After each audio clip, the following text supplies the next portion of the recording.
Bom dia, gente. Tô fazendo esse vídeo para ficar registrado aí para mim. Algumas reflexões que eu tô tendo, alguns insights sobre a leitura de Lacan. Principalmente um trecho que para mim fica meio que enigmático, acho que para muita gente também.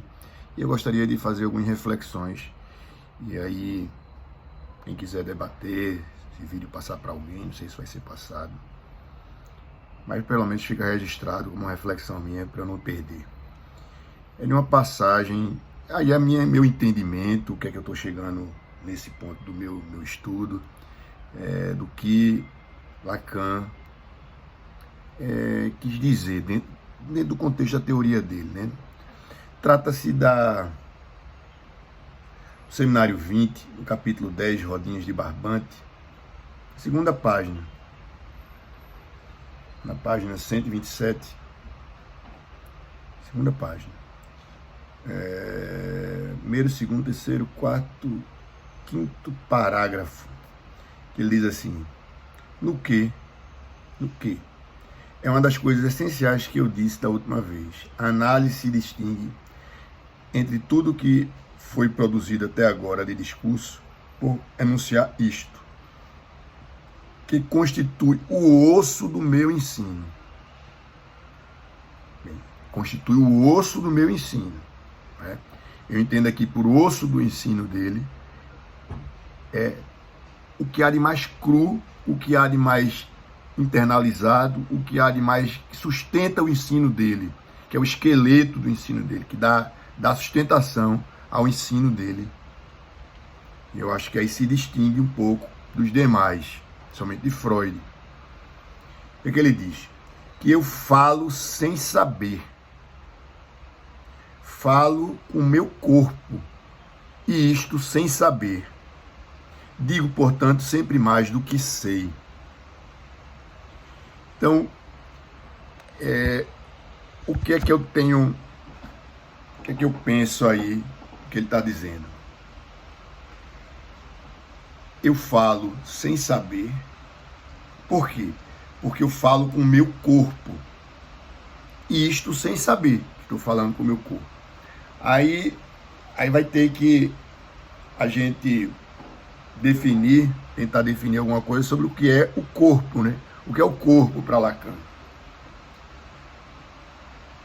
Bem, se você pegar o discurso analítico, dos 4 discursos, você vê que o agente do discurso é o objeto A, né? Já vem aí uma pista. Então seria, o corpo seria o objeto A. Bem, falando resumidamente, se pegar o livro Em Corpo, né, pela autora, eu esqueço agora o nome, Em Corpo,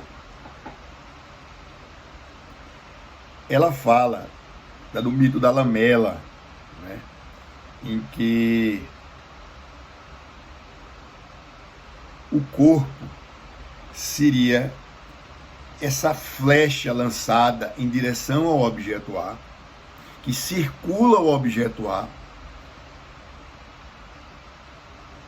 e retorna para si mesmo. O que quer dizer isso?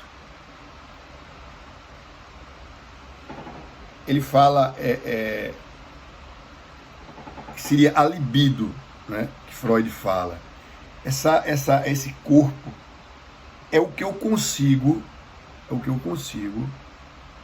abarcar, é o que eu consigo, onde eu consigo ir mais longe, são minhas conquistas, é esse desejo lançado que vai buscar esse objeto A, essa complementação, e aí faz esse entorno do objeto A, e isso seria o corpo para Lacan. Seria esse movimento de enlaçamento do objeto A. E aí faria o corpo. E aí, você diria assim, no ditado popular se diz muito, tal pessoa é grande, tal pessoa é grandiosa, tal pessoa é pequena. E quem são as pessoas grandiosas, geralmente? São aquelas pessoas que conseguem fazer com que as pessoas lhe sigam no sentido de lhe admirarem, né? Aí eu vejo os grandes políticos, né? Os grandes ídolos, o que eles são? São pessoas que fazem com que muitas pessoas o sigam, os admirem. Essas são pessoas que tidas são as famosas, né? São as pessoas grandes, chama de grande de espírito. O que é exatamente grande de espírito seria grande de corpo, que é o corpo de Lacan. Por quê? Porque são pessoas que têm muito desejo, eles não se contentam com pouco. Eles para satisfazerem os seus desejos, eles vão buscar, não medem distância, não medem esforços para conquistar. Essas são as pessoas que têm o corpo, vamos dizer assim, grande. Tem gente que tem o corpo pequeno, né? Então, isso seria, para minha ideia, na minha cabeça, seria o corpo para Lacan, que não tem nada a ver com o corpo biológico. Tá? É esse corpo libidinal que faz laço no objeto A, certo? Que é um mito da Lamela, que é muito falado, acho que até no próprio Seminário 20 e no livro Em Corpo. E aí vamos lá. Então eu ouço desse livro, falo sem saber, e falo com o meu corpo, isto sem saber. Então, eu falo com esse corpo, e o que é esse corpo? Seria um desejo lançado em direção a um objeto A, que não é nem objeto físico, nem é palavra, é algo intermediário entre a palavra e um objeto físico, por isso que é objeto A. Então, é esse desejo lançado. Aí a gente tem que parar de novo e tentar definir o que é desejo. Também, resumidamente, o desejo, ele só se endereça a quando há uma falta.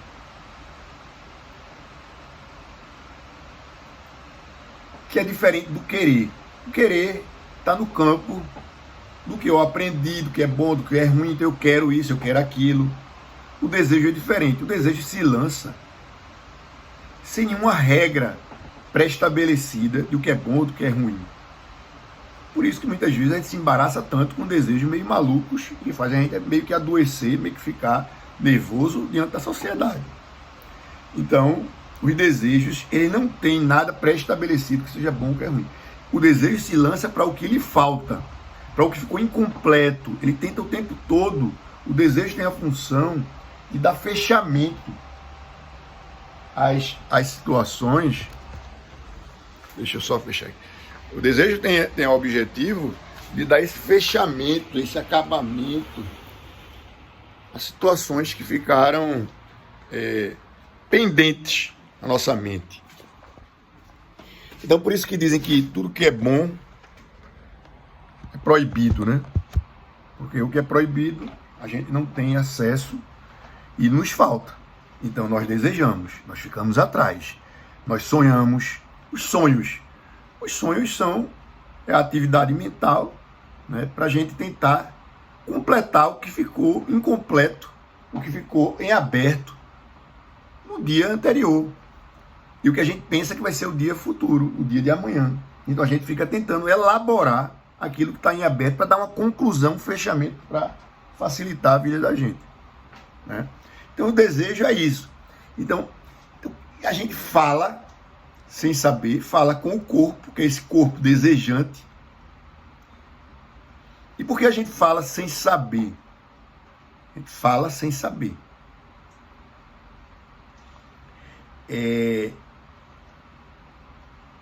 Porque o desejo, ele está num campo que a gente também tem que entrar em outros conceitos que eu entendo que é preciso ser também melhor definido, que é a questão que eu estava falando há pouco. O desejo é algo que não está padronizado pela sociedade. O desejo se direciona para qualquer coisa, seja boa, seja ruim. E muitas vezes as coisas que ele se direciona para coisas ruins, a sociedade não aceita, a gente precisa, de certa forma, que Freud falava, recalcar, reprimir, e isso sai, as pulsões de suas vicissitudes, sai de uma outra forma, sai pela negativa, sai por outros meios, e essa pulsão tenta se satisfazer. As pulsões parciais de Freud. Então, o desejo, ele fica ali dentro da gente o tempo todo querendo se realizar, querendo se completar, querendo se dar um fechamento. E isso está no dia a dia da gente. Isso comanda a gente. Isso está o tempo todo na nossa fala.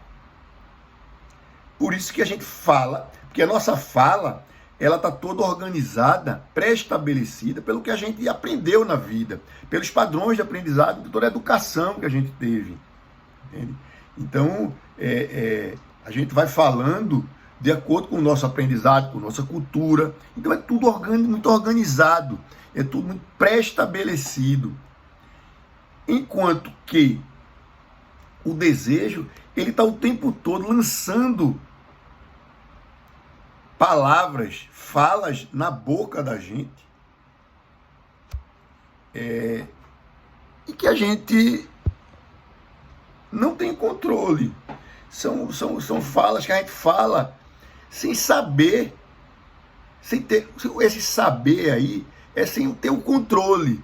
A gente vai falando, mas sem o controle dessa vida consciente, vamos dizer assim, que Freud estabeleceu, consciente e inconsciente, que eu também faria um parêntese para dizer como eu entendo essa questão do consciente e inconsciente. Inconsciente, para mim, que Freud lançou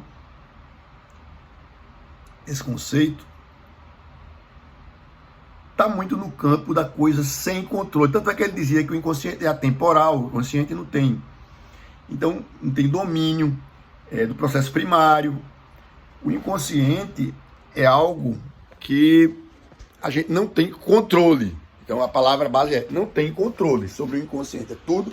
Tanto é que uma pessoa que sofre algum problema biológico na mente, algum trauma, alguma coisa, próprio Alzheimer, doença degenerativa, a pessoa fica sem controle do que vai falar, sem controle das suas ações.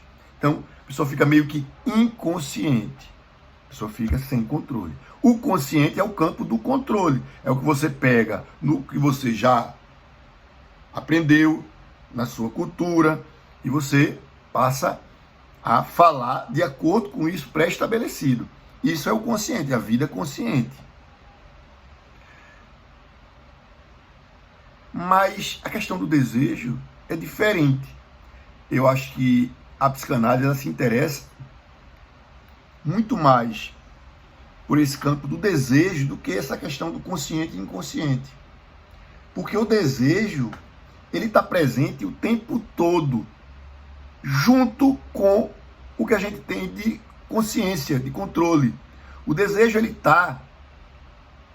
É como se ele estivesse uma linha paralela, que até tem um texto de Freud, uma análise... não, é um texto lá pelo final da obra de Freud, Psicologia do Ego, processo de defesa, Psicologia do Ego. Eu acho que é esse o tema do texto. Ele fala que o ego tem essa parte que seria inconsciente, ele diz. Tem a parte consciente e a parte inconsciente dentro do próprio ego, que está em paralelo. Essas duas instâncias andam em paralelo, elas nunca se encontram, mas elas estão funcionando ao mesmo tempo. Então, quando eu estou falando aqui para vocês, eu estou falando com base no que eu aprendi, que é o meu lado consciente, com base nas minhas referências, mas ao mesmo tempo eu estou falando movido pelos meus desejos.